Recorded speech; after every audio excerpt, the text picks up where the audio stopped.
Y'all.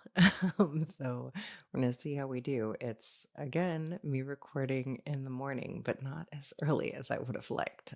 Every once in a while, I feel like our body decides that we need a little bit more sleep, and that was certainly the case for me today. And I had intended to record this week's podcast a little bit earlier, and it's interesting because I felt like for whatever reason there was some resistance within me to get the job done or to sit down and record. And I tend to, whenever there's resistance around something, really pay attention and listen to it. And I think I don't know what is shifting within the cosmos, but I've had a lot of resistance to doing things in a structured way this week. I feel like I have a lot of emails that I've just been like, I'm not responding to that right now. And a lot of, things on what would be the need to get done list that I've just been like okay with. I'm not getting to that yet. And I think that every once in a while that's kind of a healthy unplug from the pace and the rhythms of our societal structures that I feel okay with, right? And I think I woke up this morning with just a lot of clarity around what I want to talk about in this week's podcast and why maybe I needed to sleep on it or not record last night. Because I think I woke up this morning with a little bit of a charge of like, oh, yes, I feel clear now what to talk about. So, I was going back through the list of things that I had made like a long list of questions that came in when I first started talking about recording. And one of the questions that stood out to me with something I've been sitting with and thinking about this week a lot was someone asked me how to balance feeling whole while single or not in a partnership and making an effort to find a partner, having that desire, which I think is such a natural, human, beautiful desire to have. And I I talk a lot about this thing of feeling whole outside of a partnership, which you wouldn't think would be a controversial thing for me to talk about, and yet, y'all, it is.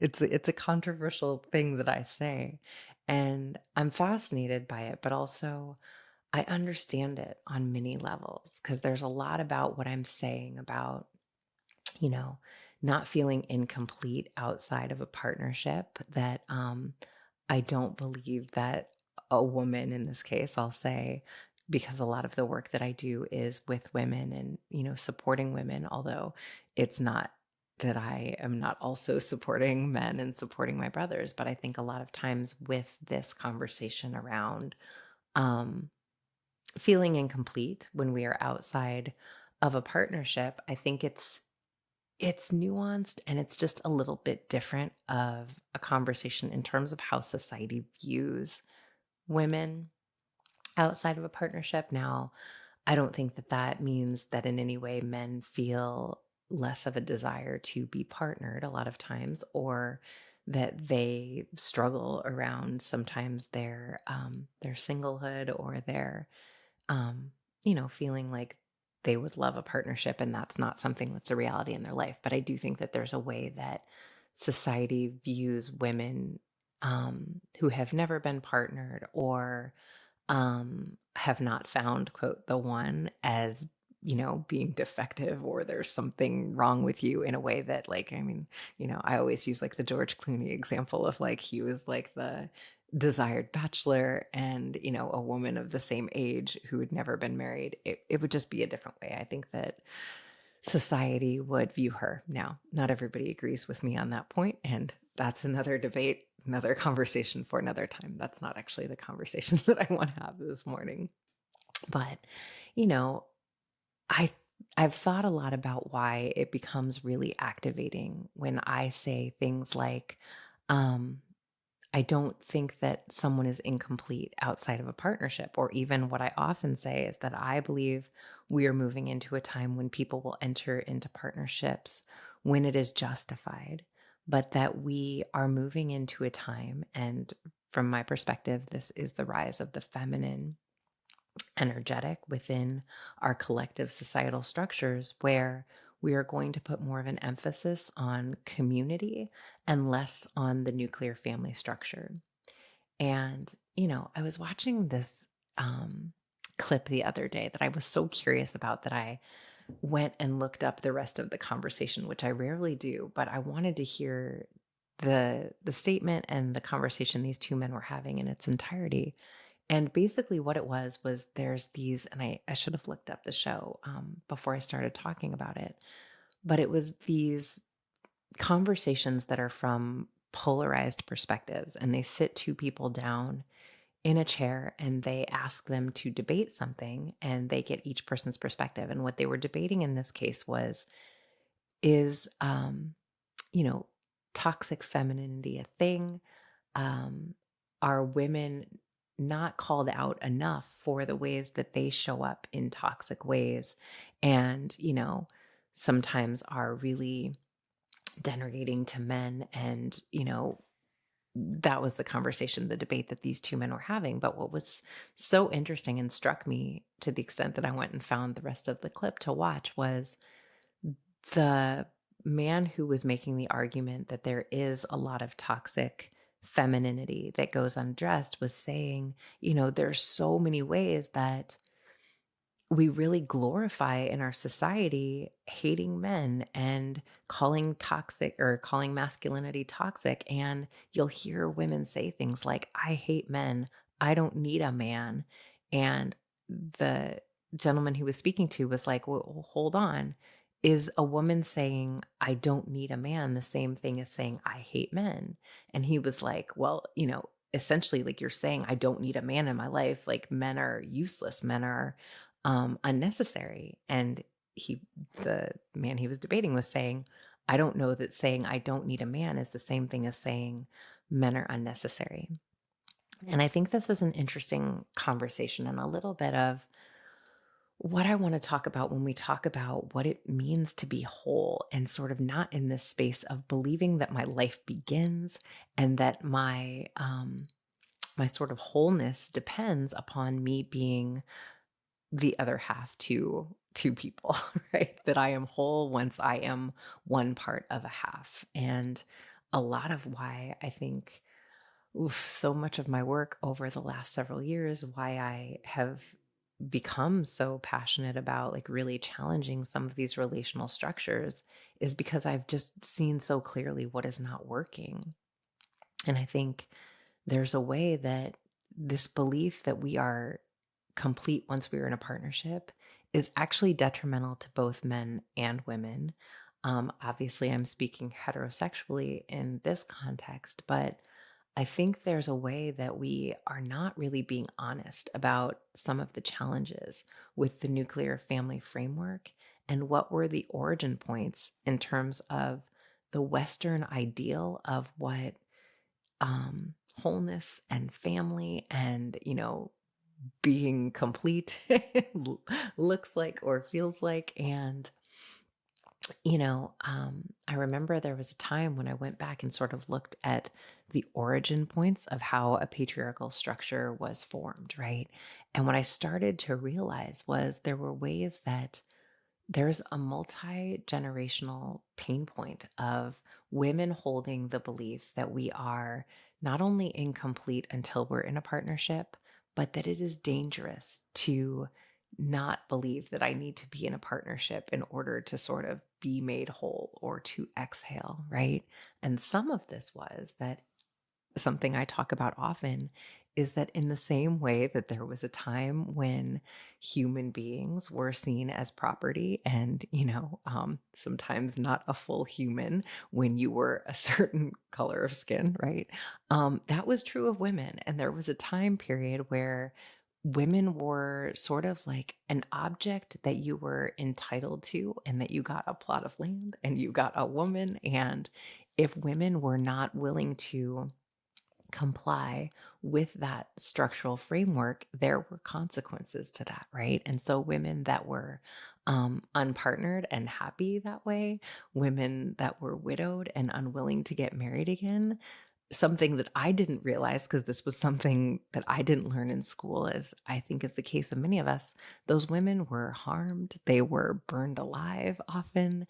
They were given some very severe messaging about what happens to a woman when she is not willing to participate in the nuclear family structure framework of partnership. Now, something I hear often is that, when I say something like, I don't believe that I'm incomplete outside of a partnership, right?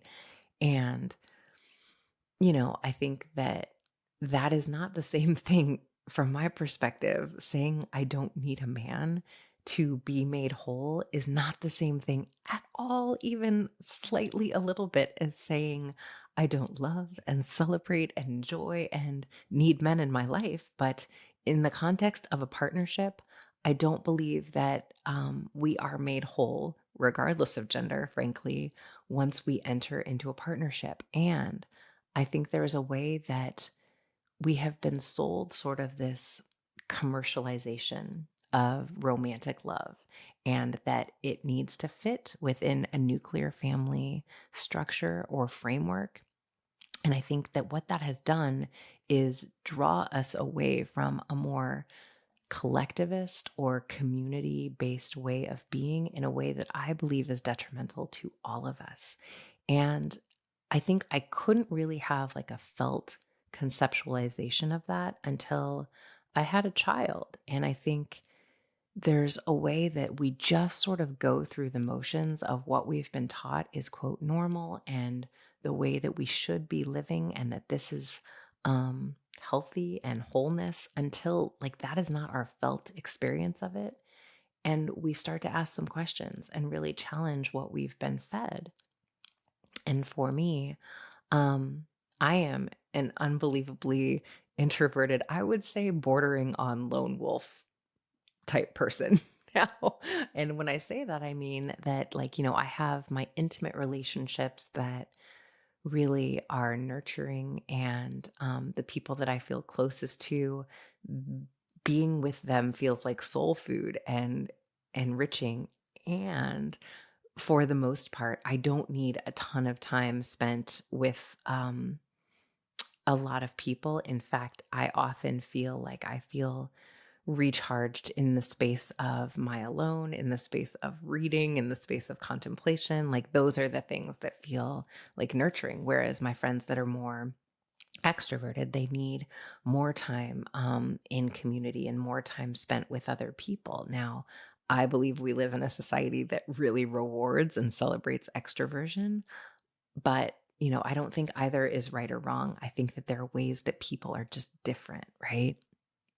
But going back to what happens when we have a child, or certainly, I guess I'll speak from my own experience when I had a child, I have never in my entire life, and this is something that I wrote about in my book and I write about a lot of times when I'm sitting in and working with groups, I've never felt a stronger need for community than I felt when I gave birth to a child. There was something sort of primal within me that felt a sense of like, oh, there's something wrong here. Like, I was not meant to do this by myself.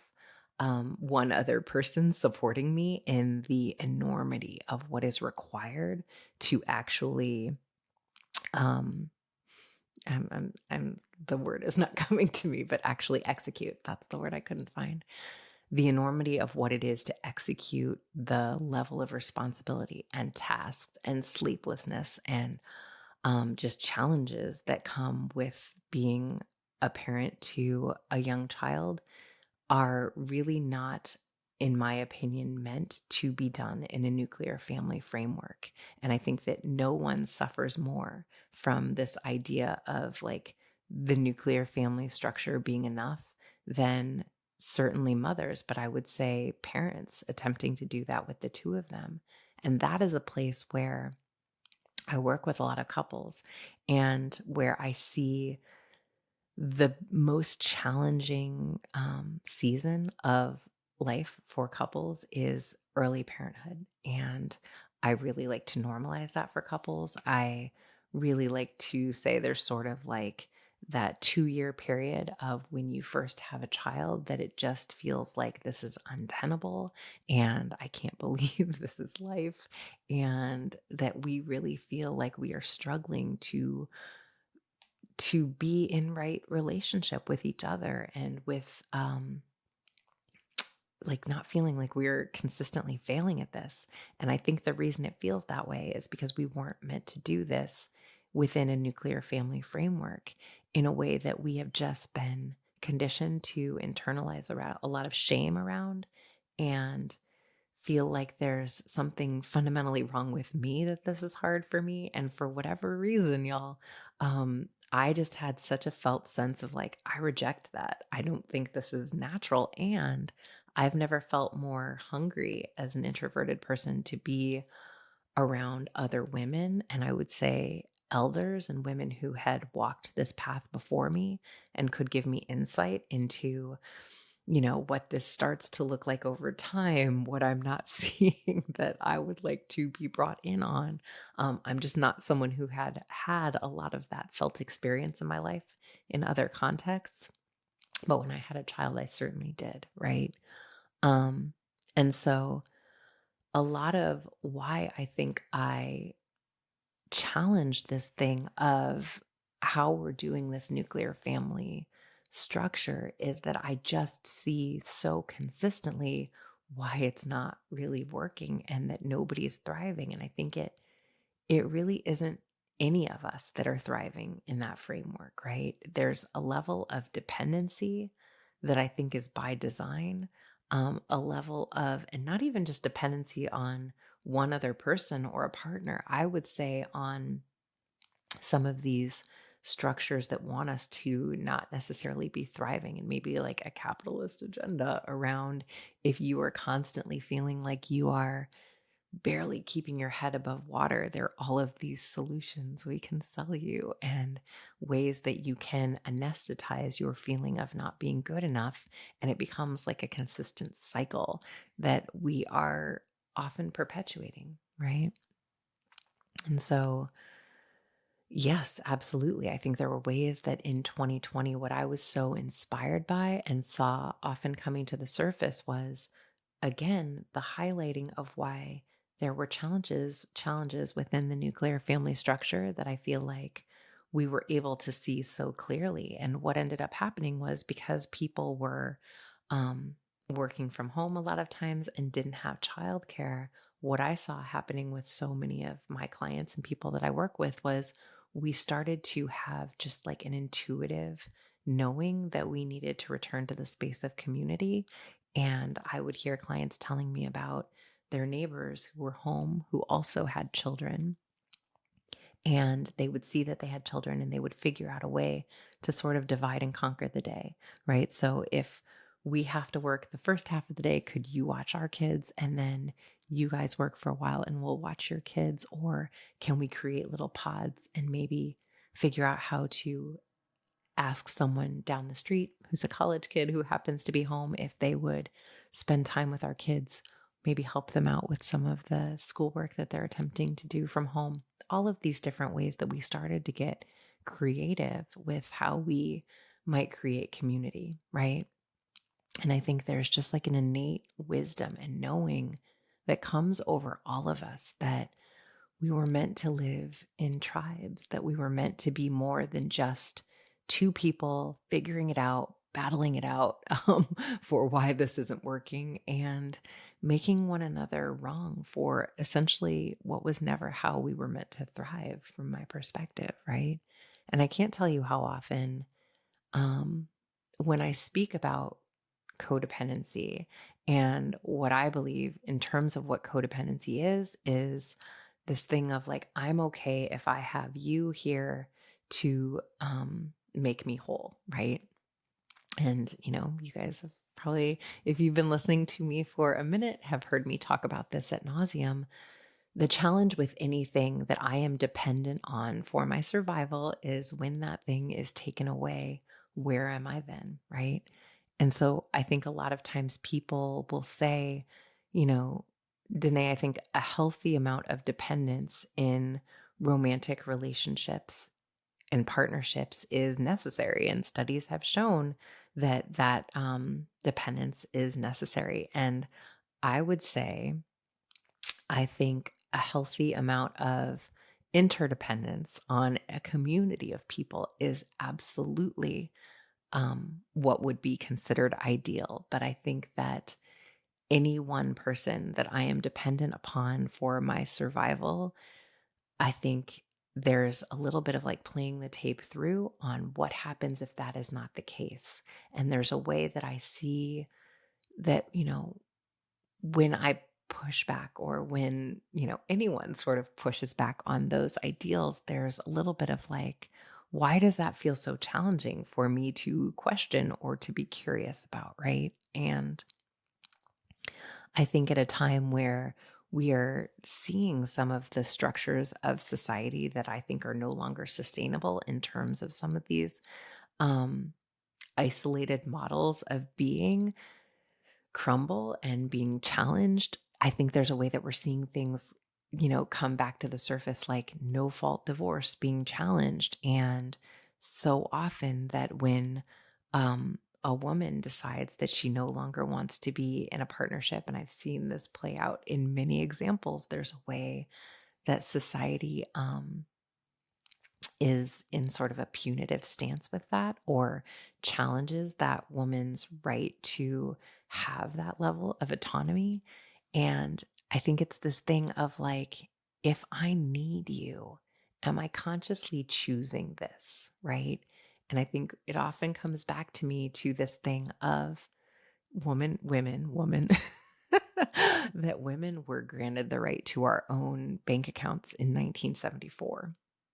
Now, if you think about like how recent that is in the history of partnerships and relationships, there's so much of like the multi-generational conditioning that has been passed down that if our mother's survival was dependent on you and your paycheck and us being in this structure for my survival, that is a lot of what was inherited in terms of um my perspective on what I needed to survive. But what's interesting to me, and the thing that I think is not often talked about, is there's often sort of I'll just go ahead and say like a colonial, maybe white supremacist perspective on what is natural or the right way to be living. And that I would say again, I don't know that that always is centered around the nuclear family structure of two people in a house raising children and thriving. And that, first of all, I think, I'll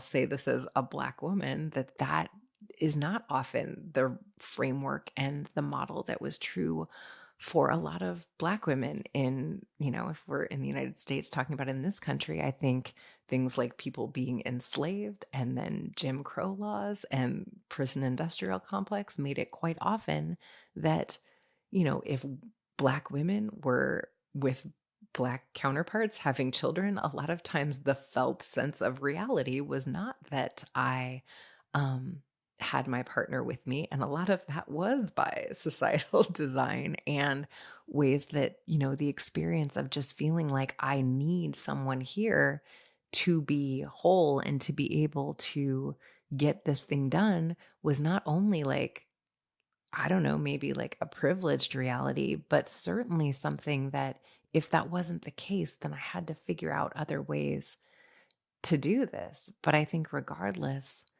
to me, the point is that yes, we do need one another. Absolutely. We need people. We need a village of people to get this thing of life done. But I think the idea that um, that means like one other person, and that means that is how we are thriving, is just something that I think it's worth challenging. And so I want to circle back to my brother in that, that thing of saying that I hear women say, I don't need men, and that feels like man hating or the equivalent of hating men.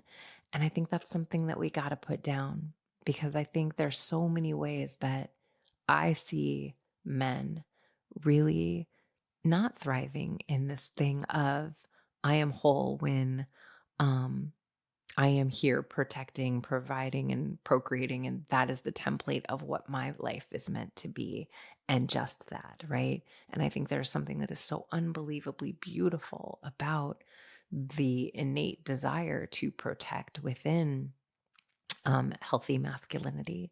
And I don't want to minimize that because I think that's a very real thing. And I think there are ways that we are just so much more than these binaries or these gender roles and these ways that we are conditioned to believe our lives need to play out based on some external authority's framework of what healthy looks like. And I think that in the same way that I believe we all thrive when the conscious sovereign decision I've made is to be in this partnership, not because I need you, but because of who you are and how much I am inspired to rise into the highest, fullest embodiment of who I have the potential to be in your presence, when that is the justification for our partnership, but not because I am less than whole without you here, regardless of gender. That would be my wish for all of us. I want my brothers just as much as my sisters to say, I am perfect, whole, complete, and thriving, and so unbelievably open to a partnership when it is justified and life affirming and makes me want to rise, to be in alignment with this person that I am partnering with every day of my life. That is not the same thing as saying, I need this to be made whole. And I'm sorry, it is the hill I'm willing to die on, y'all. Um, I think we are so much more than what we have been sold in terms of the ways that we are meant to look for someone outside of us to be made complete, right? And so, circling back to that initial question, that someone was asking me about how to balance feeling whole while longing for a partner. My love, you are whole. You are whole, and the work that I believe we are meant to do in this lifetime is coming into that remembrance. There is no thing, no person, no object outside of yourself that is required for you to be made whole. Wholeness is your birthright, and it's how you came. And it is the experience of coming into that remembrance that I think is the rich Raja and life force of this lifetime. And I think the desire for love and connection and all of the life affirming beauty that comes with that being mirrored is certainly not, you know, only to be found and, what's the word I'm looking for? It is something that is beyond just romantic love. I think there's so much of that mirroring and that experience of being witnessed and loved and cherished that I have found from both men and women in the space of singlehood in a way that, frankly, when I was in a partnership, I didn't always experience because there was a way that I was not always in community in the way that I have been since I've been outside of a partnership, right?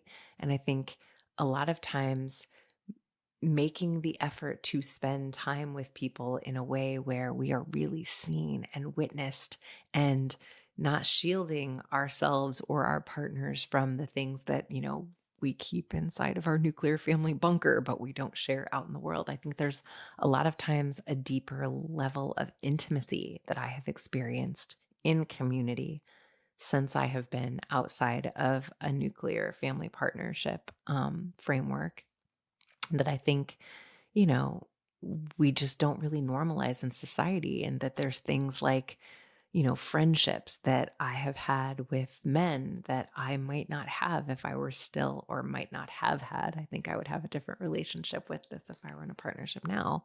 But when I was in a partnership, I think there were ways that I didn't have as intimate of friendships with men as I do now, where I am really seen and witnessed and getting needs met, maybe, that I put in the framework of my partnership, and that was meant to meet those needs in the entirety of that framework in a way that I don't do anymore. And I think that that is one of the challenges that I often see come up in partnerships, is that we're looking for one person to provide what I believe an entire village of people were meant to provide for us, right? So I think we can long for love and connection. And, you know, y'all who know me know I am like the most hopeless of hopeless romantics, and that I love love, and I love all of the beauty that comes from the experience of loving one another. But I think it can be really challenging for us to love one another well when we're in the space of dependency, when we're in the space of playing out gender roles and frameworks that we have been fed without doing a lot of challenging of why these frameworks are true for us and in our particular co-creation versus the things that we have been just conditioned to believe are the truth of what our lives should look like. And I think in a lot of ways, um, that thing of the partnership that feels aligned and justified is the thing that we come to naturally in the space of community when we are not in that space of searching for our completion in another person, right? So I think the balancing, feeling whole in my singlehood is about living the fullest, wildest, most beautiful life you possibly can, filling your life with enriching relationships that you feel inspired and seen and challenged and all of those beautiful things by, and trusting that if and when partnership is meant to be a part of your path, it will be. But that you're not sort of in this space of waiting to be made whole. I think there's nothing that puts more pressure on partnerships from my perspective than the belief that this was supposed to be where my wholeness was found or where it resides for me. I think that is a tremendous amount of pressure to put on one other person. And in my experience, it doesn't lead to a real sense of authentic fulfillment. And I think that this is something I want to speak to. Um, there's a way that I saw in, I don't know, in the 90s, maybe the 2000s, there was a little bit of this, you know, I don't know, this divide that went on with women in this space of women who were stay-at-home moms versus working moms, right? And I think some of that still exists to a little bit of a certain extent. Um, Maybe not as heightened as it was at one time, right? But there's a way that I just saw women in a really polarizing stance, sort of challenged by, you know, one another's life choices, and that like what your choice and how you find peace in your skin and in your journey and in your choices, did I say choices already? May not be the same as what is true for me. And I gotta say to my sisters, I see this playing out right now with women who are in a partnership, and I think feel a little bit, what's the word? Judged, shamed, challenged by women who are saying, I don't need a partnership to be made whole.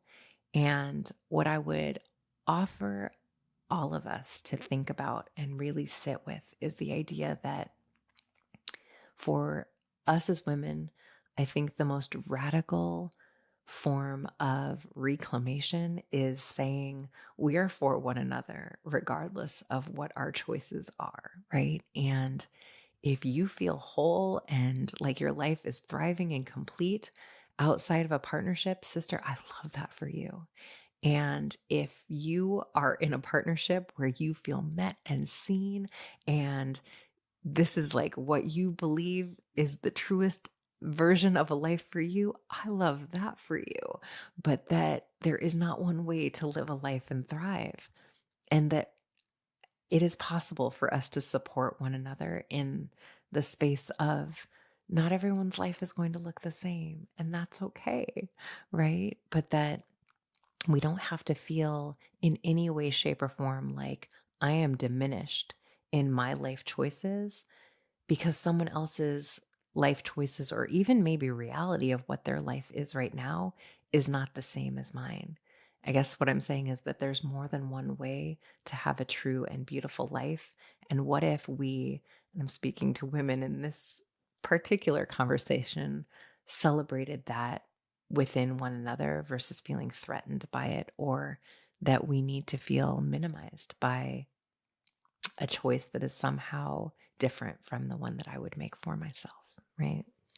So, I pulled a card for this conversation, and I pulled it from the Wild and Sacred Feminine Oracle deck, and I am going to make a point to put this.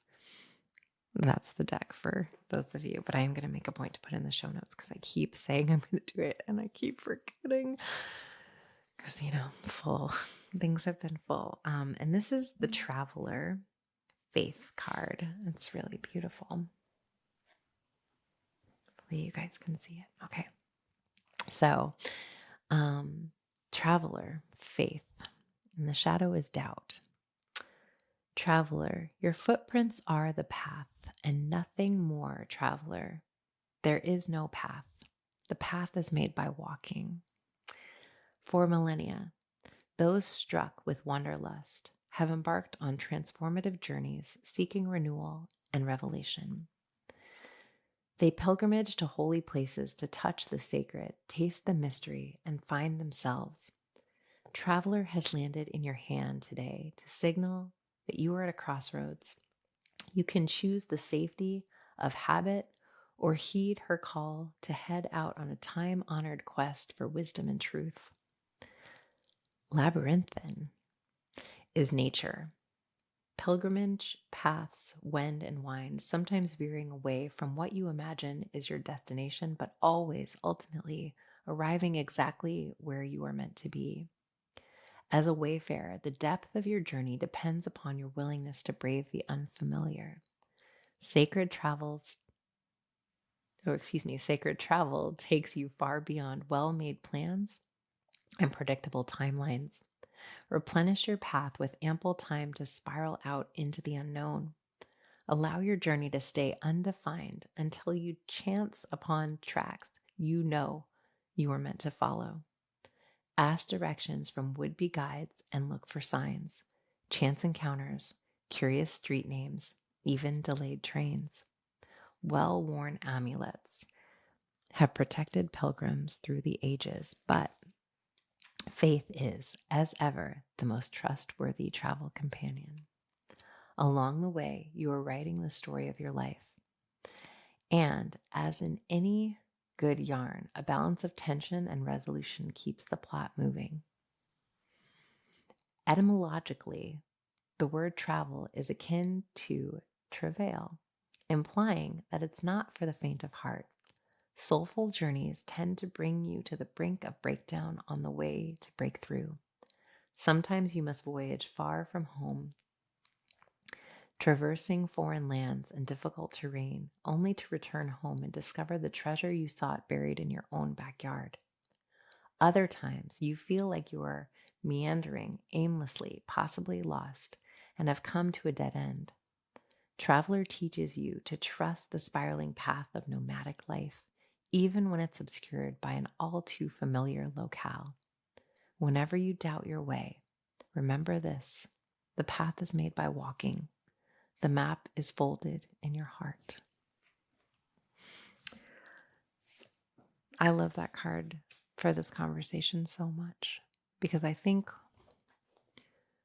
what is dying when we talk about the rise of the feminine consciousness is this idea that there's a linear framework and a right way to do life, and that anyone has the blueprint for what our lives are meant to look like outside of ourselves.